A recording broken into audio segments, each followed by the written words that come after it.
So there was an incident that happened to one of our family, Tom Byro, and we wish him a speedy and safe and healthy recovery. It was pretty gruesome and not very good.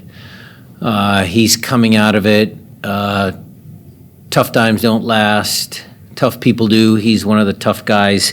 He's part of our family. He's been part of ECS for a long time, and we wish him well.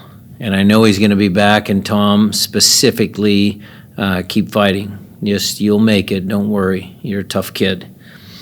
Kelly Schutz, who has been with us since 2016, came over from the Tampa Bay Buccaneers, NFL. She came in 2016, and we kind of joked at training the other day that she kind of started when I took over, and we've been, good luck charms to each other. Who knows? But she's leaving the club for a different position, but we will miss her as well. So just wanted to start with those opening statements and then follow that up with, that was a pretty entertaining match. I said that the other day when we played against Nashville. We're undefeated at home, but I think this game might have passed that. And there was a lot of quality, 29 shots, 20 inside the box, a lot of quality in the attacking third, and I actually really enjoyed watching that game. All right, with that, we're going to open up to you all for questions. I saw hands in the front row, so we'll start down with Maz and then go to Jose next. Yeah, Brian, I just kind of got a little script here. There was just the goal where the pass went from Stefan Frei to Alex to Obed to Ryan to Albert and back to Obed for the goal. I mean, just what do you say about the movement, the vision, and the execution? Well, it's all good. I mean, the kid scored a good goal. Yes, it was deflected, and you could pick that apart. But anytime you can go from back to front, start with your goalkeeper, and you end with a goal, that means you're doing something right. Coach, a couple of weeks ago, I spoke about how Nuhu had a good game, and you mentioned, yes, but there had been a moment where you wanted to impress some things upon him at the beginning of the game. Can you talk about, not necessarily the conversation, but how he received it? Obviously, his performance tonight speaks to the fact that he took to whatever you guys might have told him. He had a really good performance, but I'm interested in hearing how he responded. You're talking about Obed. No, I'm talking about Nuhu. Oh, Nuhu. The guy that broke the internet. So I remember talking to you about it, and Nuhu, has had a really good career for the Seattle Sounders. He's a Cameroonian national team player. I get all of that. He entertains the fans. I get all of that. But as he progresses into the prime of his career, these are the kind of performances that he needs to have every week. Okay, because coaches love guys that are steady. We don't like guys that are high and then low and high and low. And he's at that point now where he needs to be at this level, at his standard, for a consistent period of time. And he might disagree with me. Nuhu, you can watch this and we can debate it, but you have to make sure that the level that you played at tonight stays high. And I'm not just talking about the goal, because the goal was great, okay, fine. But he did a lot of good things. What I was proud of him specifically in this game is we build in 3-2, but the tactical awareness of, they only played with one forward. They were 5-4-1. So Nuhu and Yaimar and Kim Ki-hee could deal with Klaus. And so Nuhu picked 3 or 4 opportunities, even in the first half, to go forward to be effective. Now, second half, he might have got carried away, but I was very proud of him to understand that tactical nuance, that we were good here and he could provide a little bit more, juice up here in this part of the field. All right, we'll go to second row to Jeremiah. I guess sort of related to that, it looked like you guys were in more of a 4-2-3-1 this week. Paul was much higher than he had, or he was staying higher than he had been staying. And I'm just curious if how much of a wrinkle that was really. And I mean, it looked like you were also building out with 6 more often than 5. But I don't know. What can you say about the tactics of this game and how they sort of were tweaked? Well, the good catch. Everything, within the game is subtle. Whether we play 3-4-3 or a back line of 5, whatever you guys want to call it, and whether we play 4-2-3-1, the nuance there in our attacking movements, it doesn't change that much. We still occupy the same parts of the field. There are certain things that, personnel decisions in 4-2-3-1 might be easier because you got one less defensive guy on the field, or a tweener like Paul, who did a great job throughout this year. So we'll tinker back and forth with 4-2-3-1 and 3-4-3 for certain games. And it's great to have that in your back pocket. And, if I look at the team tonight and I'm looking at the offensive firepower, I think 4-2-3-1 is going to be used pretty heavily at home. All right, Jada. Congratulations on the win, Brian. Can you talk a little bit about Ryan Kent and his play when he came on? Obviously that's when the the good goals started to happen for you. So the 2 assists certainly are the statistics, but if you watched him play, and sometimes the difference between when he does something tricky and fancy and he dribbles and he let the ball go through his legs and he touched it and he got behind the guy at midfield versus some of the times he just plays simple. The ball comes to him, he just knocks it because he understands the rhythm of the game. You've got a guy that's played at a high level and he's got quality. And so credit to him for, being patient. He showed us what he can do.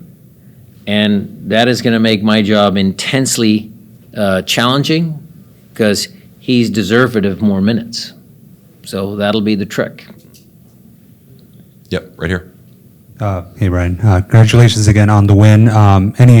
Any thoughts? What are your thoughts on Steph's 400 club appearances now with this game now? Just any? Great question. Great question. So we talked in the locker room afterwards. So when Steph made his debut, when Stefan Frei made his debut for Toronto way back in the day,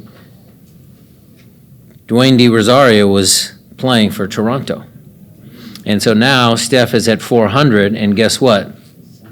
His son made his debut with Steph. So that's an interesting storyline there, and it's a great storyline because Osaze has talent. I mean, yes, okay, we can nitpick, he should have scored the goal, but some of his hold-up play, some of his challenges, he's a big, strong, powerful number 9. So super excited, but that's just kind of a really good story that Steph was involved with both the father and the son. All right, Nico?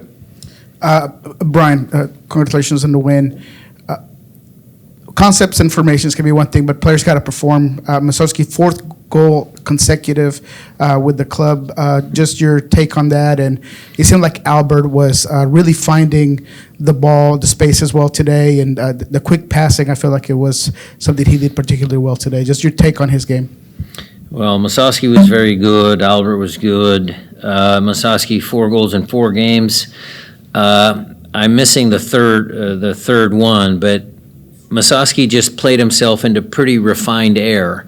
So the only guys that have scored 4 goals in 4 consecutive games were Jordan Morris, Obafemi Martins, and Freddie Montero. So he's elevated. Lo siento, Freddie, if you're watching. He's played himself into some pretty rarefied air because those are 3 really darn good forwards. So, that helps ease the sting of Jordan's hamstring injury if Musovski can continue to play as he has. And again, credit to the kid because 4 weeks ago, something clicked in him and he started to put the work in, and it's credit to his hard work. George? Coach, I know you don't like to talk about referees, but on a day like today where they didn't actually affect the results, but when we saw the replays, we could clearly see that Jamar touched the ball, so it shouldn't have been a penalty, and that there's a clear handball, or at least it seems like it from the replays. Is there any way for the Sounders organization, for MLS, to provide No. that feedback? No, because my thing is always the refs have a hard job. They're not perfect. Control the controllables. I can't control what the referee does. You mentioned Yaimar there. Look, whatever happened with the handball, where it hit the body, or I don't know, but Yaimar took up a bad angle there. So I'm not letting him off the hook. No chance. So he needs to do better in that moment. He knows it. But referees, we don't talk about. It's just part of the game. All right, we'll come back around to this side of the room. I see several hands, which is great. As we do that, I'm going to go to Felipe Makeda quickly on Zoom. Felipe, go ahead and ask your question, please. Thank you, Alex. Coach Brian, congratulations on the win. I'm pretty sure the fans are thankful for the game. Today's match was almost perfect game. There are key moments during the game, or important moments. The Nuhu's first goal, Obed Vargas 100 games and a goal. Stefan Frei 400 games with a win, and of course Musovski is still hot, scoring goals. What can you tell us about those moments in the game, today's match for the fans? In the locker room, Felipe, I credited the entire Sounder organization. It's not just the players that started, the players that came on, it's the support staff, it's the injured guys that were there supporting their teammates, it's everyone involved. This was a good night to be a Seattle Sounder. The fans were entertained. Again, the connection between the players and the fans, that is our biggest strength. And we want to continue that. So remaining unbeaten at home is going to be a message, because if we continue to do well and we play well at home and we get into the playoffs, nobody's going to come here in Seattle in October, rainy, windy, on the AstroTurf and come and play us. So it's very important for us to continue that momentum here at home. Okay. Diego? ¿Español o inglés? Buenas, felicitaciones por el triunfo. Gracias. En el fútbol se dice que es importante el planteo, pero más importante es el replanteo del partido.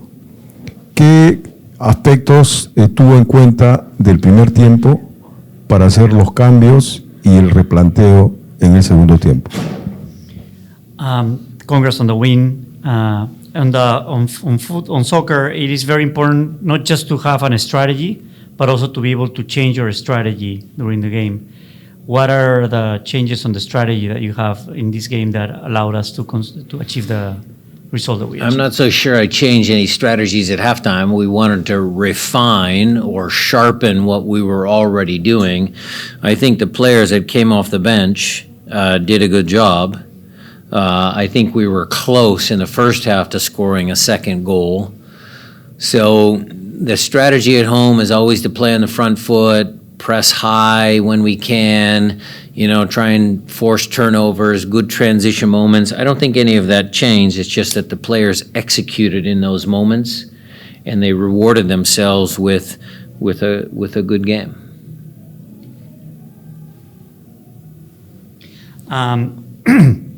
En realidad no siento que cambiamos mucho la estrategia o el planteo del partido durante el partido.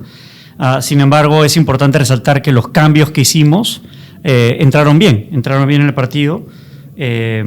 Lograron establecer un buen flujo de juego. Y lo que sucede es que la estrategia en casa siempre es jugar con presión adelante, marcar bien las transiciones de juego. Y los jugadores que estaban en el partido ejecutaron bien la estrategia que teníamos.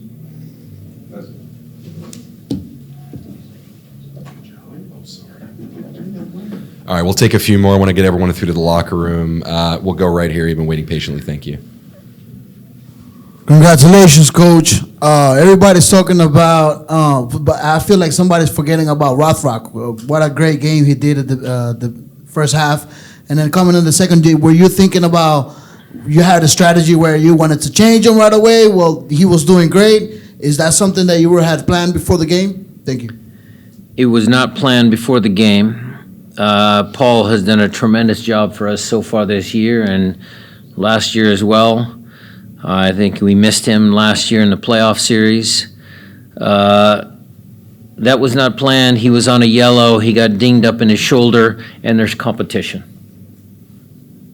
That's all I can say. It's going to happen not just in that position, but in a lot of positions now on the field. There's going to be competition, and guys that come in and do a good job, they'll continue to find minutes. And all of that competition is going to strengthen the entire group to help us do as well as we can in the regular season and the playoffs. All right, we'll take two more, Jose, then Maz, and we'll call it. Coach, you spoke to the fact that Kim Keehee is one of those guys that shows up and does his job, clocks in, puts a good shift in, and just goes about his business. But you've always been really good about recognizing players who have really stood out, and I think we'd love to get your thoughts on Keehee's performance. He's been tremendous since he stepped on the field. Talk about guys that we don't forget. Jonathan Bell came on in his cameo. He's done a good job for us. Jackson obviously is a talented center back. Yaimar has been great for many years. But there's true competition at that position as well. I mean, if Kim Keehee continues to play like that, he's going to put pressure on Jackson, or I can play him over here on the right and give Yaimar a break. Jonathan Bell, again, came on and did a good job. So there's really true competition at the center back position as well, and it's credit to, guys that are hungry. I was going to ask about the back line. We can call it a day. Maz, appreciate you. Thank you. Player.